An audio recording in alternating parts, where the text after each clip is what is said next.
छत्रपती शिवाजी महाराज की जय भवानी. डॉक्टर बाबासाहेब आंबेडकरांचा आजच्या या विविध विकास कामांच्या भूमिपूजन सोहळ्याला उपस्थित ज्यांनी 547 कोटी रुपये विविध प्रकल्पांना आणण्यासाठी पाठपुरावा केला ते आपल्या सगळ्यांचे लोकप्रिय आमदार नरेंद्र भोंडेकरजी आणि व्यासपीठावर उपस्थित किरण पांडव, अनिल गायधने, अश्विनीताई भोंडेकर, नायडू, मुकेश तिवारी, आशिष देसाई, किशोर चौधरी, कविताताई तुर्क, श्रीकांत पंचबुद्धे, आशाताई गायधने, रेड्डीजी आणि आपले जिल्हाधिकारी कुंभेजकर, जीओ कुर्लकोटी, IG Charing Dorje, SP Bhandara Lohit मतानी, व्यासपीठावर उपस्थित सर्व मान्यवर आणि बऱ्याच उशिरापासून आपण या ठिकाणी उपस्थित आहात. कार्यक्रमाला उशीर झाला त्याबद्दल आपल्या सगळ्यांची दिलगिरी व्यक्त करतो. कारण जे आपलं जलपर्यटन केंद्राचं भूमिपूजन झालं ते पाहिल्यानंतर मी भंडाऱ्यात आलोय का कुठं परदेशात गेलोय अशा प्रकारचं तिथं वातावरण आणि त्या ठिकाणी पाहायला चित्र मिळालं.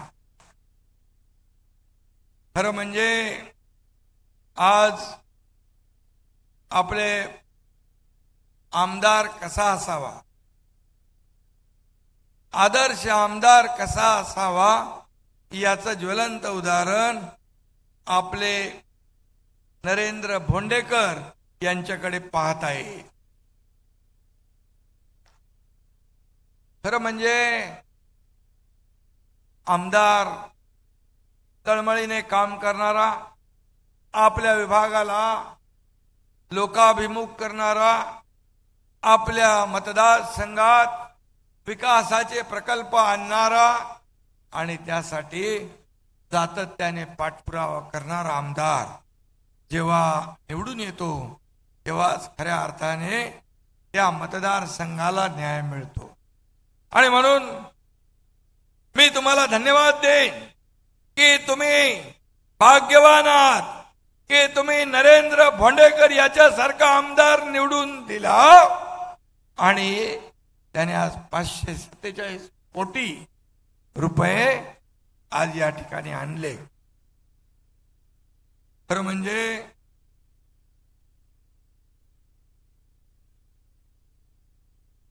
गेल्या 2 वर्षामध्ये आपण पहा या राज्यामध्ये आपण अनेक निर्णय घेतले. शेतकऱ्यांसाठी घेतले. 6,000 रुपये केंद्राचे होते, 6,000 रुपये त्यात आणखी राज्याचे टाकले, 12,000 रुपये शेतकऱ्यांना मिळत आहे. 1 रुपयामध्ये पीक विमा योजना देणारं हे पहिलं राज्य आहे. 3,500 कोटी रुपये त्यांचा जो विम्याचा हप्ता आपलं सरकार भरत. मला आठवत आहे तेव्हा भोंडेकर आणि यांनी मागणी केल्यानंतर आपण धानाला देखील 700 रुपये धानाला बोनस देणार हे आपलं महायुतीचं सरकार आहे. आज मगाशी सांगितलं ज्यांनी रेग्युलर परतफेड केली आहे 50,000 रुपये त्यांचे देणं बाकी आहे. कलेक्टरनं मी सांगितलंय त्यांनी 4,646,572 शेतकऱ्यांना हे पैसे मिळाले. पण उर्वरित शेतकरी जे बाकी आहे यांना तात्काळ ते पैसे द्या अशा प्रकारचे निर्देश मी त्यांना दिलेले आहेत. आणि म्हणून शेतकऱ्यांच्या अनेक योजना आपण केल्यात. आणखी नजीकच्या काळामध्ये देखील शेतकऱ्यांसाठी आपण अनेक योजना करणार. शेतकरी आपला अन्नदाता आहे, आपला मायबाप आहे, त्याला वाऱ्यावर कधी सरकार सोडणार नाही. आज महिला भगिनी इकडे मोठ्या प्रमाणावर बसलेले आहेत, इकडेही मोठ्या प्रमाणावर बसलेले आहेत. त्याच्या मागे ही जगदंबा आई भवानी उभी असते, नारी शक्ती उभी असते. त्याला कोणी पराभूत करू शकत नाही. अशा प्रकारची ताकद नरेंद्र तुझ्या पाठीशी आहे. आणि बांधव सगळे बसलेले आहेत. या बांधवांचं जे काही आज तुझ्याबद्दल भावना ते व्यक्त करतायत, खऱ्या अर्थाने नरेंद्र बोडणेकर हा भाग्यवान आहे की अपक्ष निवडून आलेला असताना देखील, अपक्ष निवडून येणं सोपी गोष्ट नाही आहे. कामाच्या जोरावर तो निवडून येतो. परंतु आतापर्यंत त्याने बाळासाहेबांचे विचार पसरवण्याचा प्रयत्न केला, बाळासाहेबांचे विचार वाढवण्याचा प्रयत्न केला.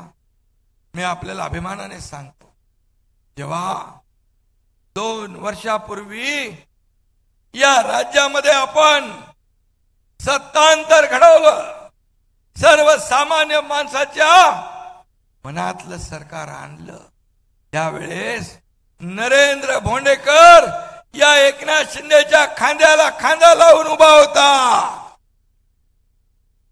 आणि म्हणून 50 लोक आज आपल्या त्या संघर्षाच्या काळामध्ये सोबत होते. आणि म्हणून मी त्यांना सांगितलं की आता तुम्ही संपर्क प्रमुख आहात, शिवसेनेचं काम करताय. आज आपल्याला अधिकृतपणे काही वेळेस आपल्याला काही बाबी कराव्या लागतात.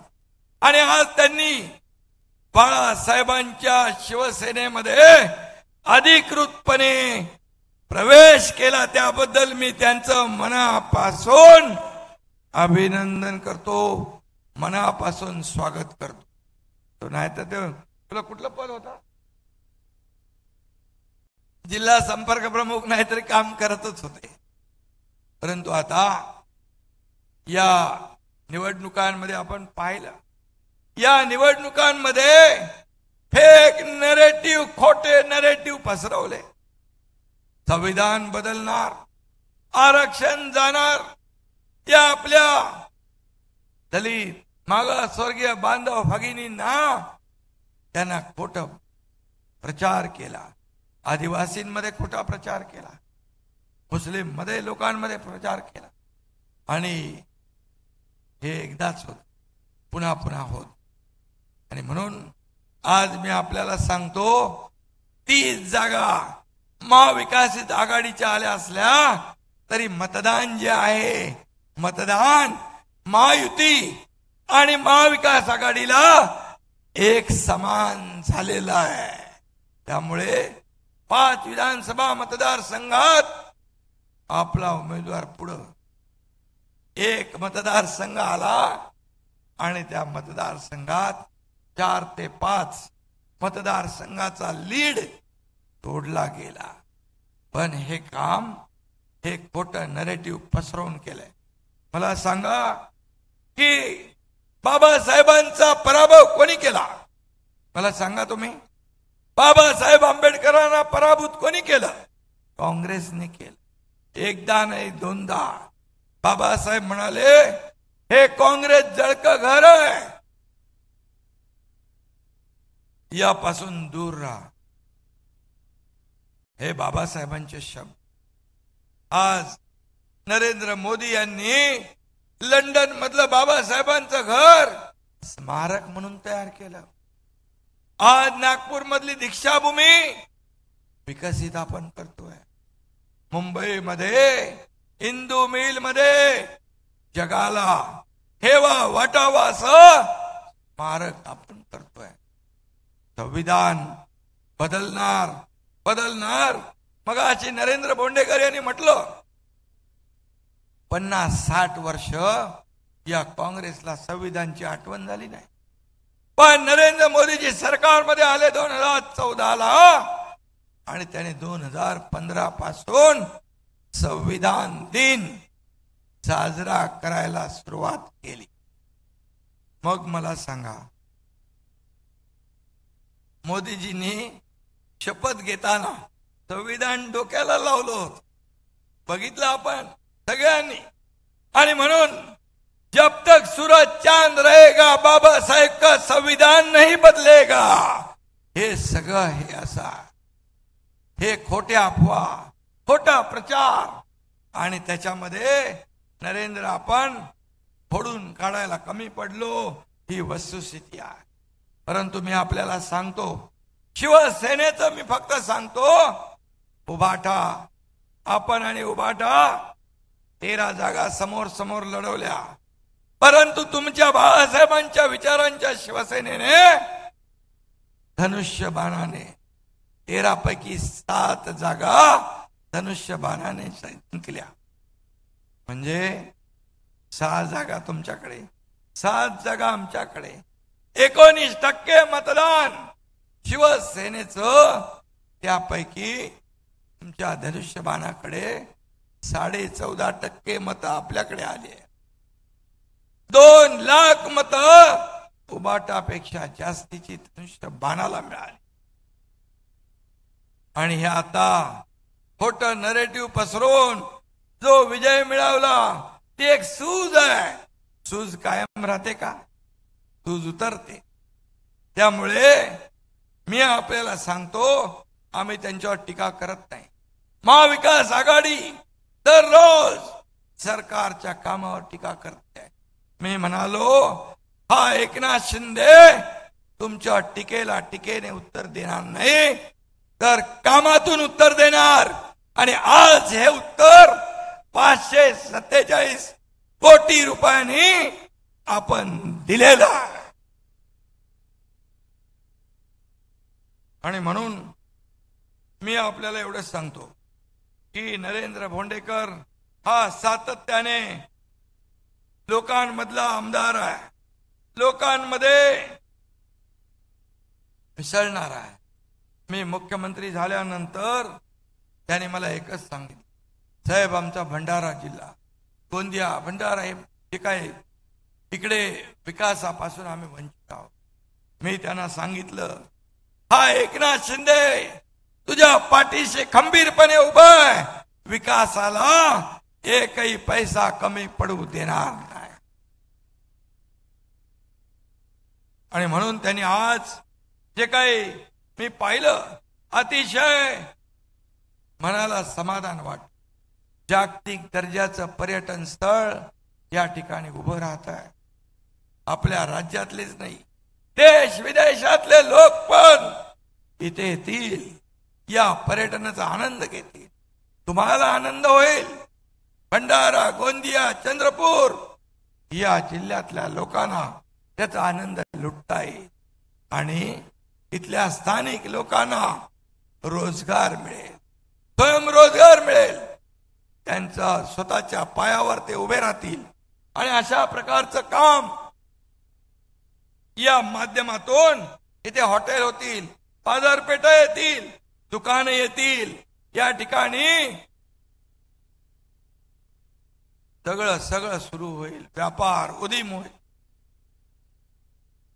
आणि म्हणून आज या भागाला देखील चांगले दिवस आल्याशिवाय राहणार नाहीत असा विश्वास मी या ठिकाणी व्यक्त करतो.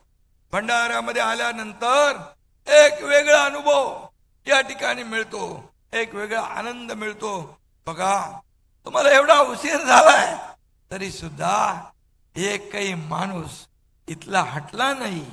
माझ्या पत्रकार मित्रांना माझं सांगणं आहे, तुमचे कॅमेरे अगदी शेवटपर्यंत फिरवा.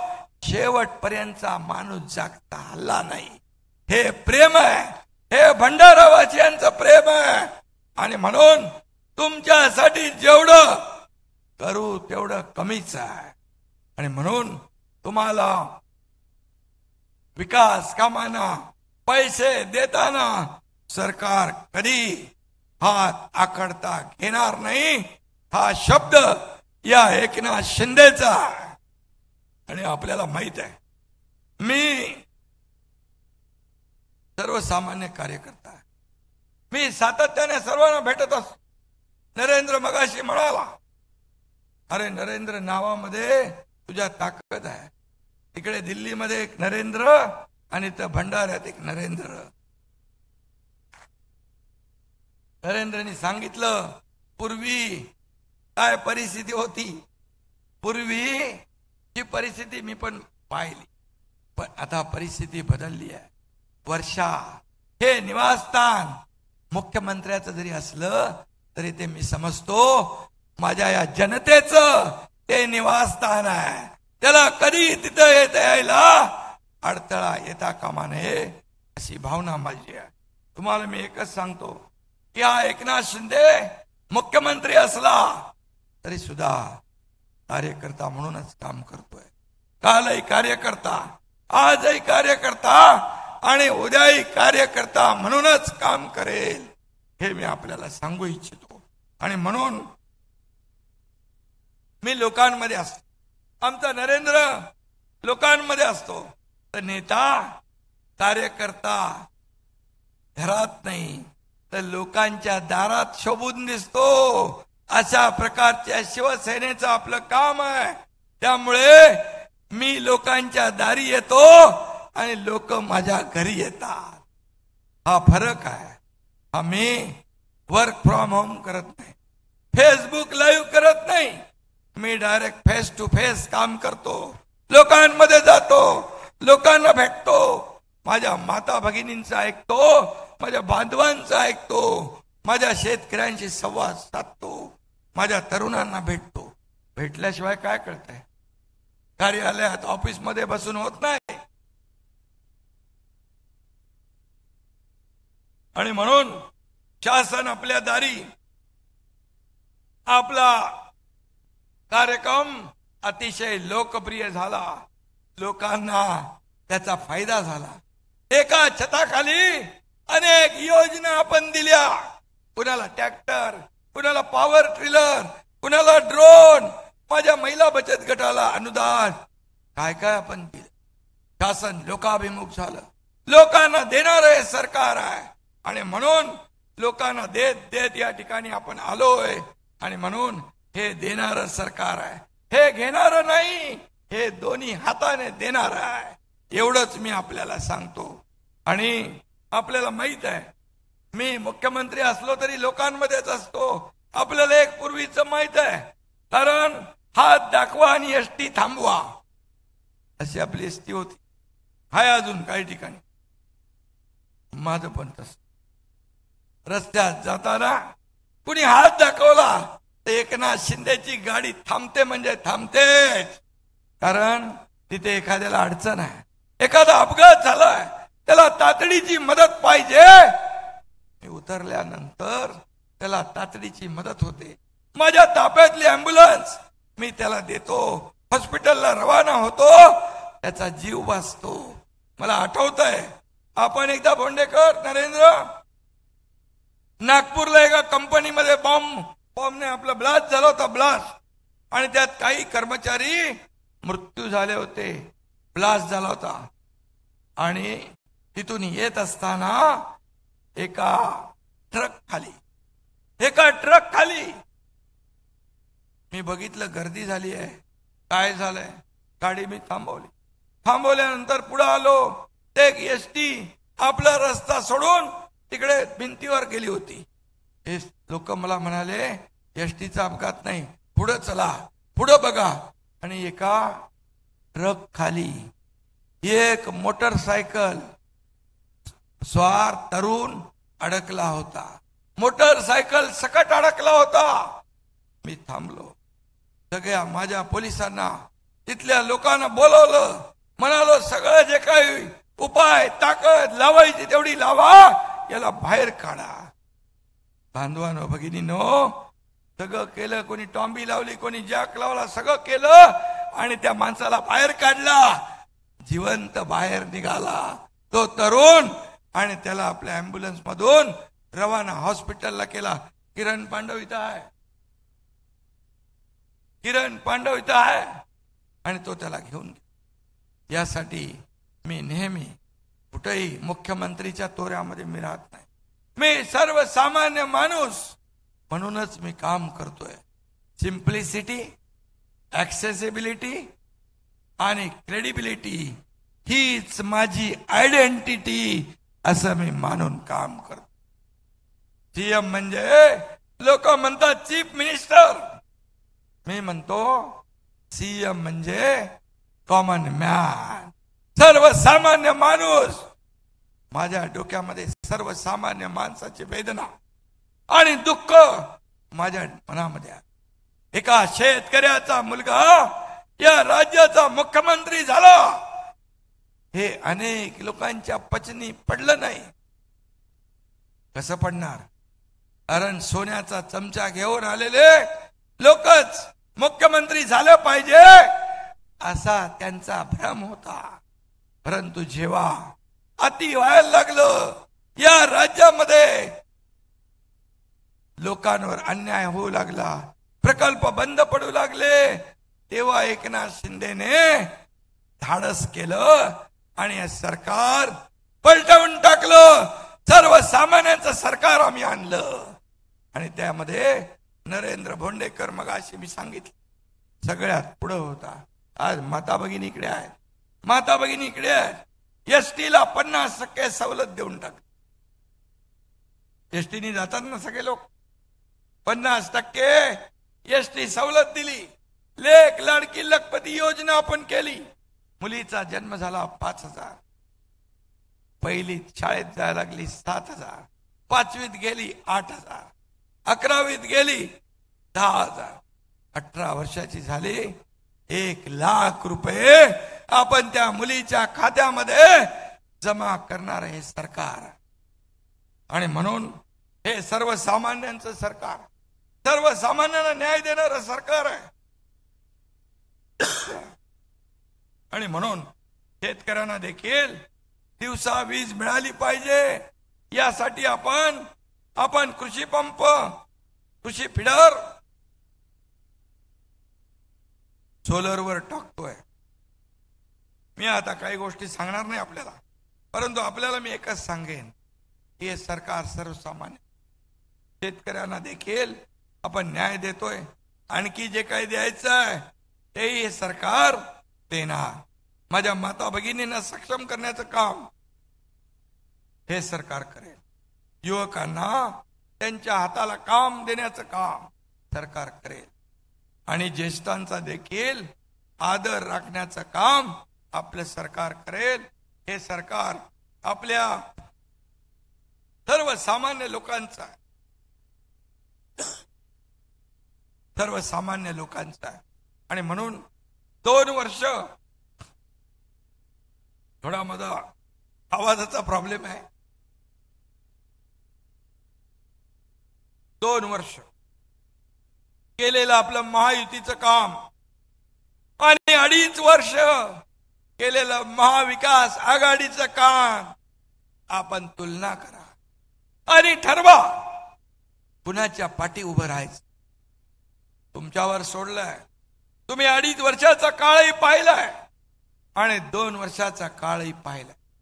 2 वर्षात सिंचनाचे अनेक प्रकल्प आम्ही मार्गी लावले, अनेक निर्णय आम्ही घेतले, धाडसी निर्णय आम्ही घेतले.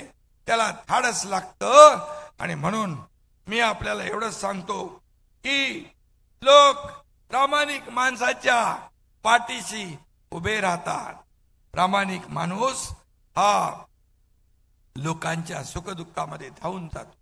एकदा फसवणूक होऊ शकते, परंतु पुन्हा पुन्हा लोक फसत नाहीत.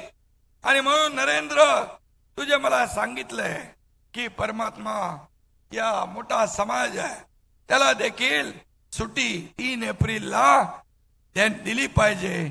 मी सांगतो तुझी मागणी पूर्ण करणार. ओबीसी समाज हे सर्वसामान्य सर्वांना पुढे घेऊन जाणार आहे. मी मराठा समाजाला आरक्षण देताना जाहीरपणे सांगितलं, ओबीसी समाजावर अन्याय होऊ देणार नाही. माझा शब्द आजही कायम. आणि म्हणून योजनांसाठी जेवढे का आपल्याला पैसे वाढवता येतील ते वाढवण्याचं काम सरकार करेल, हा देखील विश्वास मी आपल्याला देऊ. आणि म्हणून त्याचा या सर्व कामांची पोचपावती आज लोक आम्हाला बोलतात, भेटतात. थोडस काय त्या ह्याच्यामध्ये आम्ही आलो आणि मतदान होऊन गेलं, पण आता तर होणार नाही म्हणाले. ही विधानसभा, ही राज्याची निवडणूक आहे. आपले लोकल इश्यू आहे, शेतकऱ्यांचे प्रश्न आहेत, महिला भगिनींचे आहेत, युवकांचे आहेत, तरुणांचे आहेत, विकासाचे आहेत. याच्यावर ही निवडणूक आपली होते. आणि मला सांगा, जर आपलं सरकार आलं नसतं तर नरेंद्र भोंडेकर यांना 547 कोटी रुपये मिळाले असते? नसते मिळाले. कारण हे विकासाला चालना देणारं सरकार. आणि म्हणून मी आपल्याला एवढंच सांगतो, नरेंद्र, 547 काय तुझा वाढीव जो आराखडा आहे त्याला देखील पैसे कमी पडणार नाहीत, अशा प्रकारचं काम आपण करू. आणि म्हणून मी आपल्या सगळ्यांना मनापासून धन्यवाद देतो. मी एक सर्वसामान्य शेतकऱ्याचा मुलगा आहे. माझ्या शरीरामध्ये रक्ताचा शेवटचा थेंब असेपर्यंत या राज्याची आणि तुमची सेवा करण्याचं काम मी करणार. आणि म्हणून आज नरेंद्र भोंडेकर एक आदर्श लोकप्रतिनिधी, आदर्श आमदार कसा असावा, तर त्याचं नाव नरेंद्र भोंडेकर हे आपण अभिमानाने घेऊया आणि त्याच्या पाठीशी उभे राहा. हम आप भी उसके साथ है और एकनाथ शिंदे भी उसके साथ है. मला काम करणारे कार्यकर्ते आवडतात, पाठपुरावा करणारे कार्यकर्ते आवडतात, मला लढणारे कार्यकर्ते आवडतात, मला पळणारे कार्यकर्ते आवडत नाही. आणि म्हणून कमी वेळेत कमी जागा घेतल्या आणि त्यातल्या स्ट्राईक रेट हा उबाटापेक्षा जास्त करून दाखवला. यासाठी मी तुमच्या सगळ्यांचं मनापासून अभिनंदन करतो, मनापासून आपल्याला शुभेच्छा देतो. धन्यवाद. जय हिंद, जय महाराष्ट्र.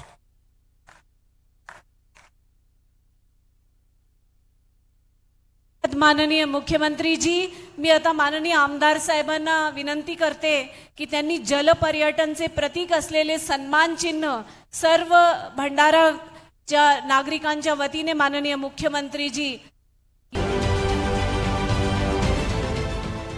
देश विदेशातील प्रत्येक घडामोडींचे लाईव्ह अपडेट मिळवण्यासाठी आता साम टीव्हीच्या सर्व सोशल मीडिया प्लॅटफॉर्मला लाईक, फॉलो आणि सबस्क्राईब करा. तसंच सर्व नोटिफिकेशनसाठी बेल आयकॉन प्रेस करायला विसरू नका.